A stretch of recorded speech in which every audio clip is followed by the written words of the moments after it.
Right, so we're back with the second installment of things to look for when purchasing a home. We're calling this one Next 2 Points with 4 Point Realtors. Let me get into it. Point number 3, home inspection.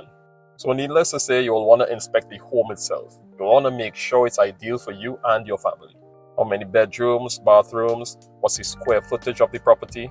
If you like to cook, how big is the kitchen? If you have kids, is there a yard space for them to play?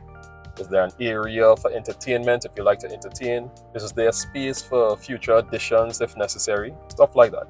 Then you'll have to get into more serious stuff like the integrity of the building. Any little fine cracks on the wall from poor mortar workmanship, you could probably work with that. That might be an easy fix. But you see them deep cracks that in the wall itself, looking like earthquake, tsunami, and typhoon now pass through? That could possibly mean big structural problems. You'll want to inspect the roof. Is it a wooden frame or a steel frame? If it's a wooden frame, is there any water damage or termite damage? Are there any leaks?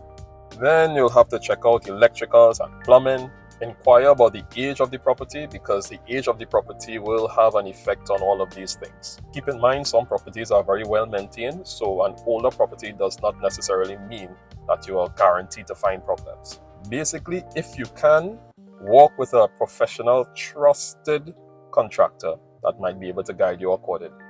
Now, if you were to find a home that is in relatively poor condition, but the first 2 points of location and environment is ideal, and you're getting it at a steal of a deal price, or at least able to negotiate such, and the contractor says all of the issues can be repaired, then hey, why not? Go through. And the last point, who could take a guess as per what that point could be? Point number 4, price. All those things count for nothing if you don't have the money to buy the people thing. So make sure you're safe money-wise first before you break your own heart by finding the perfect home in the perfect location, in the perfect environment, and then only to realize you can't afford it after the fact.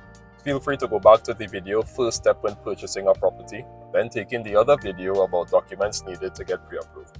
I go in depth as per why you should get pre-qualified before you start looking for property, as well as to how to go about getting pre-qualified. So that's a wrap. Things to look for when purchasing a home.